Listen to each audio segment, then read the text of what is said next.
Welcome to Pimpy's Investment Chat, where we keep investment talk simple. And here's your host, Pimpy. What is going on out there, peeps? Let's get back over there to Vietnam because I'm a little confused about something. It's a worldwide thing. All of a sudden, magically, we have energy shortages. I'll explain here in just a moment. Before we get started, though, do me a favor, hit the thumbs up button. If you are not a subscriber, please do so, because when you do, it helps out the channel, and I certainly do appreciate it. If you're thinking about buying gold and silver, go to our friends over there at Money Metals Exchange. The link is down below in the description. If you're a first-time buyer and you spend more than $100, use promo code Pimpy, P-I-M-P-Y, and you will get a free half ounce of silver. So the last time we did a video on the Vietnam Dong, what did we find out? That it is actually losing value against the strong US dollar, which we know is it's just false. We had economists explain that the US dollar is not strong. They're lying to you. That they're only measuring the US dollar up against the G7 nations. Once again, just fudging data like they always do. But let's check out this article. Exclusive, Vietnam may widen Dong trading ban again to conserve the foreign exchange reserve sources. Yeah, like so many other countries, they are shooting through their foreign exchange reserves. With the exception of Iraq, it seems like, who keeps increasing their reserves. Said Vietnam is preparing to loosen its tight leash on the Dong currency, including possibly widen its trading ban with the US dollar again, in order to conserve its shrinking currency reserves, a source with direct knowledge of the matter said on Wednesday. The Dong is a managed peg to the dollar and has fallen 8% this year, pressured by capital outflows as the U.S. Federal Reserve repeatedly raises rates to tame inflation, and it's about to do it again. I don't know how much more these countries are going to be able to keep doing this. They have to unpeg themselves from the U.S. dollar.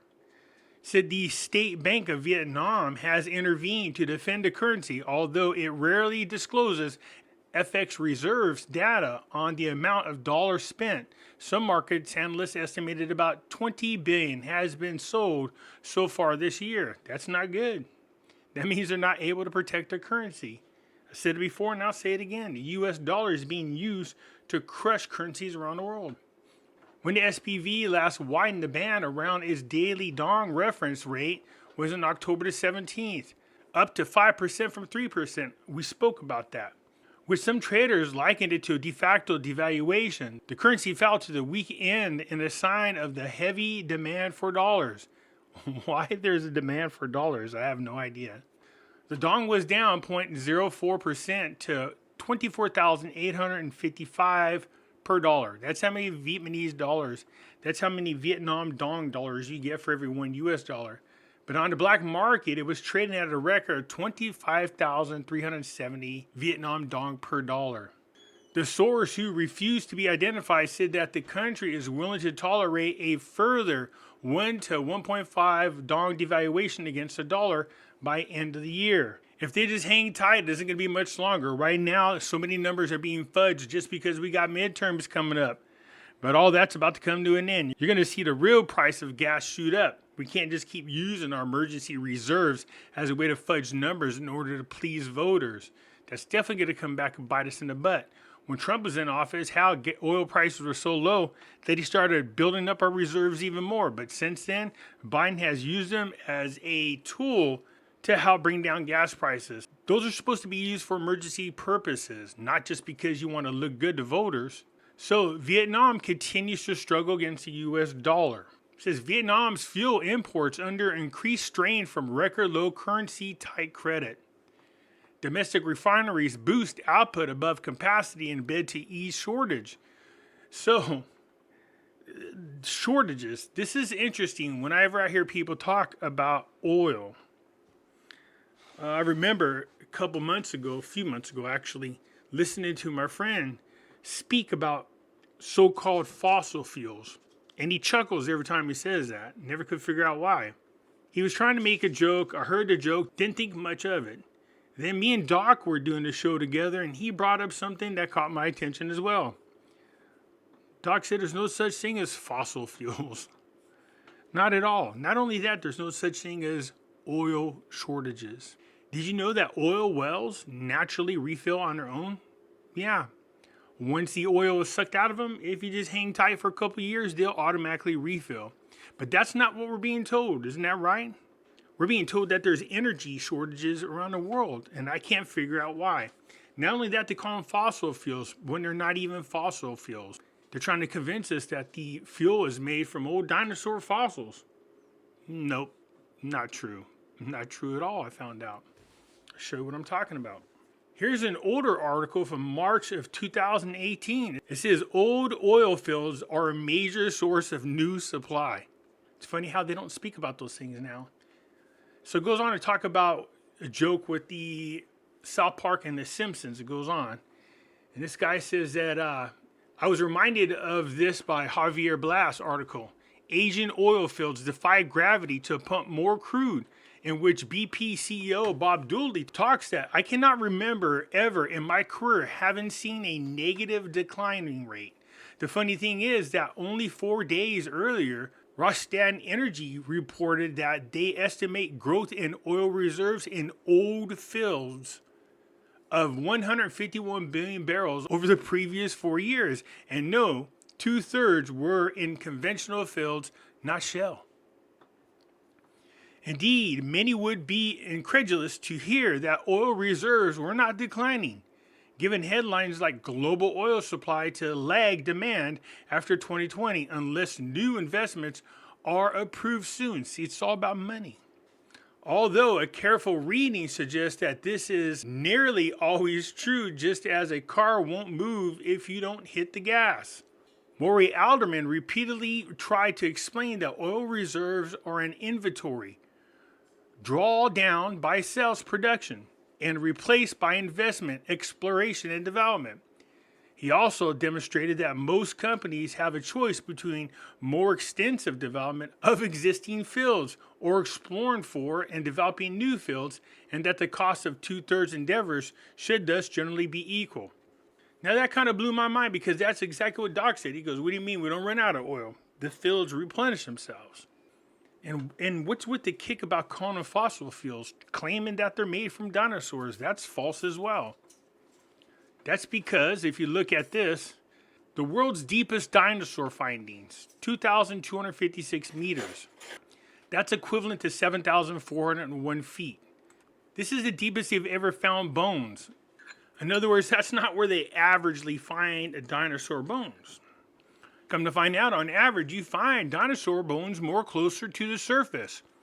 But even if you had to do a little digging, on average, you're somewhere around the 2,000 feet level. 2,000 feet.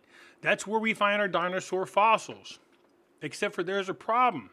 Back when records began, oil wells were on average 3,635 feet deep. But that was 65 years ago, and since 1949, we have used up those shallow reserves. Oil is the finite resources, meaning we now have to dig deeper to find it, which is not true now, but it's a good scare tactic. With the 2008 average depth coming in at around, this is the average, 5,964 feet. That's twice the average of where we find our dinosaur bones. So how is it that we're calling it fossil fuel, claiming there's not a lot of it, when we actually dig deeper for oil than we find fossils? So how could it be called fossil fuels? Well, it's a great scare tactic that you can use to convince the world that, you got to pay more money for oil because of development, because we got to dig deeper, because there's hardly any left. But that doesn't explain how it is that, on average, it's twice as far down than when we find dinosaur bones. So how could these be fossil fuels? But here's the kicker. Look over here. The deepest wells in the world. These are how far down they go. So it says, first imagine the depth of the Grand Canyon. The average Texas oil well is 900 feet deeper again. Deeper than the Grand Canyon, that is. But this is quite literally just scratching the surface. Hydraulic fracturing reaches depths from 5,000 to 20,000 feet. We've never found dinosaur fossils that deep ever. Now consider the average depth of the ocean, which is 12,430 feet deep, more than 5 times the average depth to find dinosaur bones. But this is far from the deepest method of oil extraction, Deepwater Horizon. This well, responsible for the 2010 BP oil spill in the Gulf of Mexico, sits at 35,500 feet beneath the surface. The world's deepest oil well is over there in Russia. It reaches an incredible 40,604 feet. That's 7.7 miles. So why are we calling these things fossil fuels again? Just so you can claim there's not enough of it left in the world? If that's the case, then when you do your research, what do you find out? That oil wells all over the world, for some strange reason, keep refilling after they've been depleted. There's nothing anybody's doing to them. They just go back a few years later and boom, just like that, they're refilled. So how could we be running out of oil? I'm confused. I know right now you're saying, what's that got to do with Vietnam? Dong. Vietnam is pumping out over its capacity in oil, and it's costing them a lot of money. They're having to import oil as well, and that's causing inflation in the country. We keep hearing about, thanks to Russia, people over in Europe are going to suffer.